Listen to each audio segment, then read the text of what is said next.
Morning, everybody. Good. Good morning. Morning. Are you ready for worship? Are you sitting comfortably? Yeah. Stay in England, and then we'll begin. Yes, tea. So, good morning, everyone. I have worship this morning, and it's good to see you all there.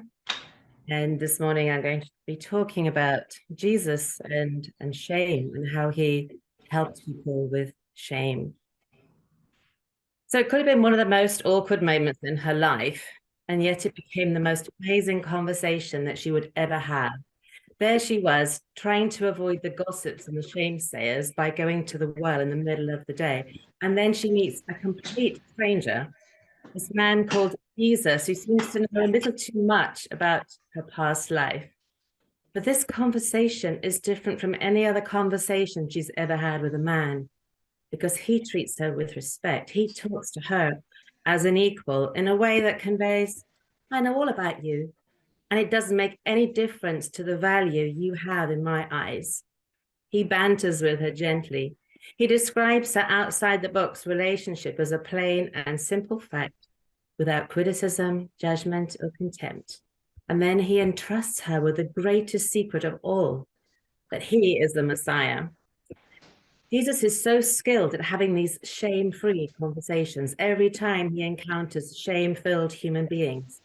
He uses the conversation to lift them up and not put them down. And to Zacchaeus, the pilfering tax collector, who's rejected and shamed by his whole community, he simply says, hey, Zach, let's do lunch. And Jesus' love melts his pain-hardened heart and teaches him how to love again.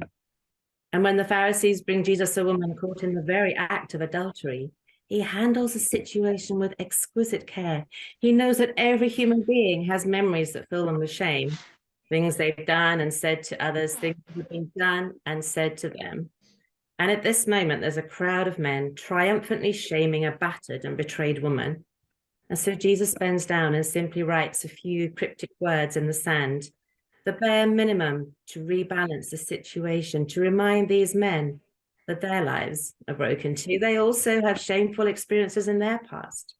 And he touches their hearts where the shame has bruised them, but maintains their public dignity, hoping to inspire their empathy for others who are being shamed. And when he is all alone with the woman, he does not heap shame in shattered shards upon her head, but he lifts her face in his hands and looks deep into her searching eyes and tells her that he does not condemn her either. And he gives her a new start and a second chance.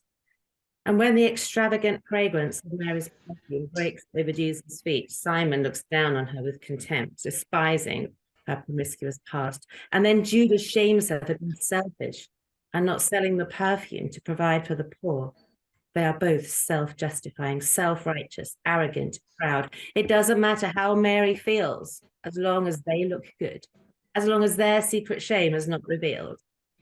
And Jesus cuts into their contempt and lifts up Mary so that her story of extravagant love will be told forever. And for the remorseful thief on the shameful cross, there is no criticism. Instead, Jesus musters all his strength. He fights painfully for enough breath to let this man know, you will definitely be with me in paradise. Peter is broken. Everyone knows he denied his best friend, that he lied about his relationship with Jesus because he was afraid. And now Peter is so filled with shame. He feels worthless. He's broken. He doesn't even know how to find and face Jesus. So Jesus comes to find him and gives him one of the most important jobs in the world. Peter, feed my sheep, feed my lambs, feed my sheep. And he heals 3 denials of their friendship with 3 powerful affirmations of his love. And one of the greatest stories of shame healing ever told must be the story of the prodigal son and the father, who is the master of shame-free relationships. So when his selfish and disrespectful son comes home, broken and full of shame, he runs towards him, laughing with joy, and he hugs him close until he can hardly breathe, and he covers all of his brokenness with a brand new linen robe.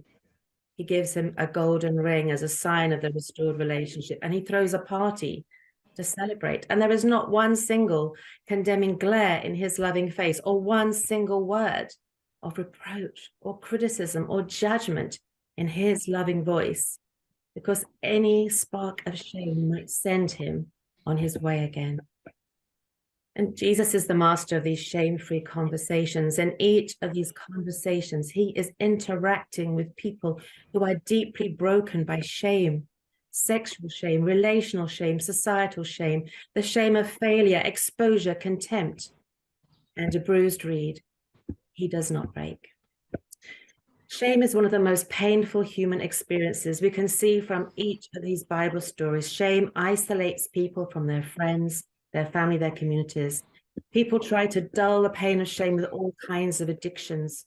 They find ways to shame others so that finally there's someone who is more shameful than them, or they choose to run away from everything they have known and make a new life where no one knows about their past.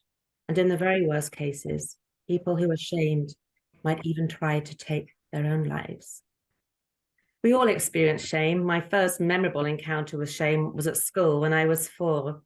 It was so bad that what my teacher did to me then would mean that she would be struck off immediately if that happened today. What she did isolated from my classmates. I dreaded going to school.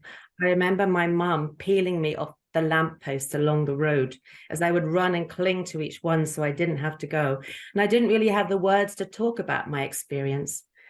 To protect myself, I would find myself creating elaborate stories in my head, lies even, to avoid ever feeling shame again. And it wasn't until I was in my 50s that I realized just how much that really painful incident, that trauma, had shaped some of my behavior, and I could begin to deal with it. Shame comes from the brokenness of the world we live in, from the unhelpful, hurtful, and often unintentional messages we hear in our culture, churches, and families. I am so disappointed in you. We didn't bring you up to do things like that. You can't live like that and stay in our home. How could you? You know better than that. We are so ashamed of you. We often do anything to avoid shame. The problem is that when we shame people for their choices and behaviors, which are often ways in which they're trying to manage their deep pain, brokenness, and shame, we just make them feel even worse. And that can push them even deeper into the cycle of self-loathing and self-soothing as they try to struggle with the secret pain.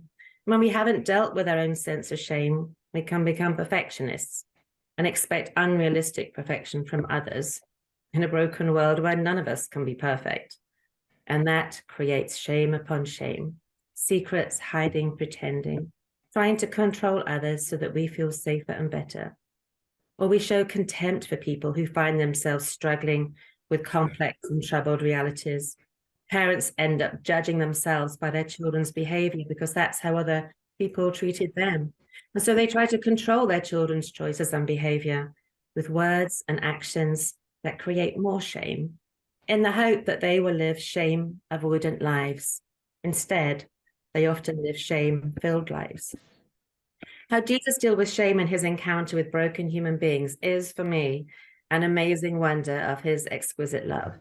Because instead of criticism and contempt and rejection that just piles shame upon shame upon shame and crushes hopes and hearts and pushes people deeper into despair and loneliness and hopelessness, we see him relating with love and empathy. In each interaction, he starts in a place of incredible love and compassion.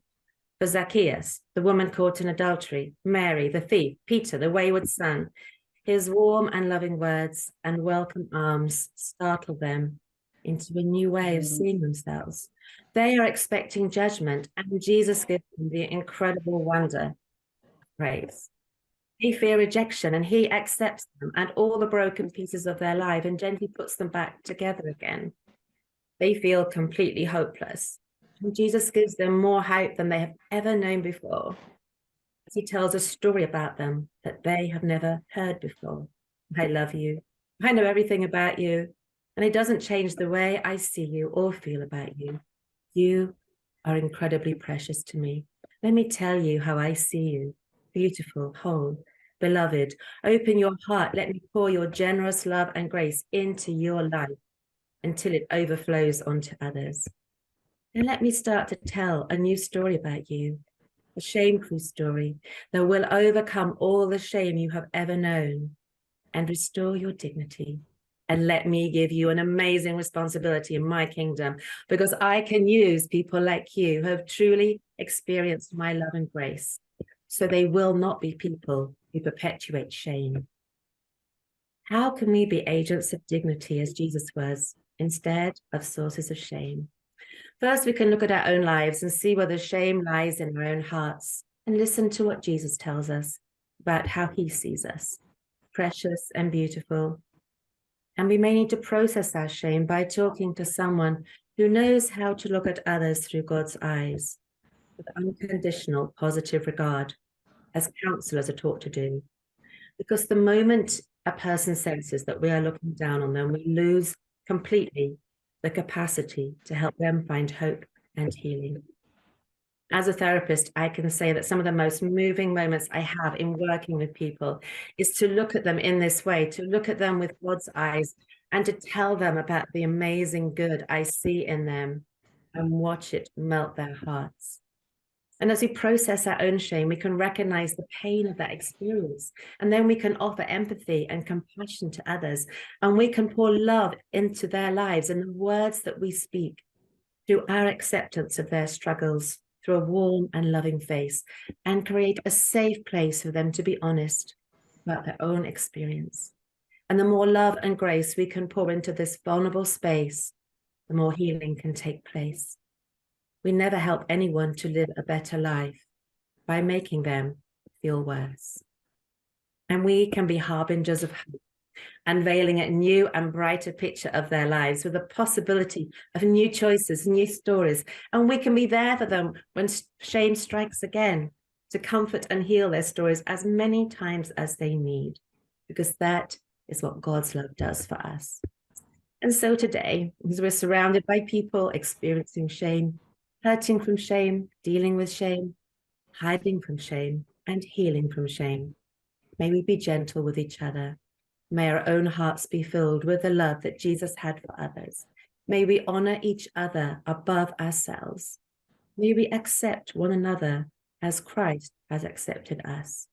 May we use words and actions that lift others up and give them hope, and say only what helps, each word a gift, so that we can live our lives with the dignity that comes from Christ and pass that on to everyone we meet.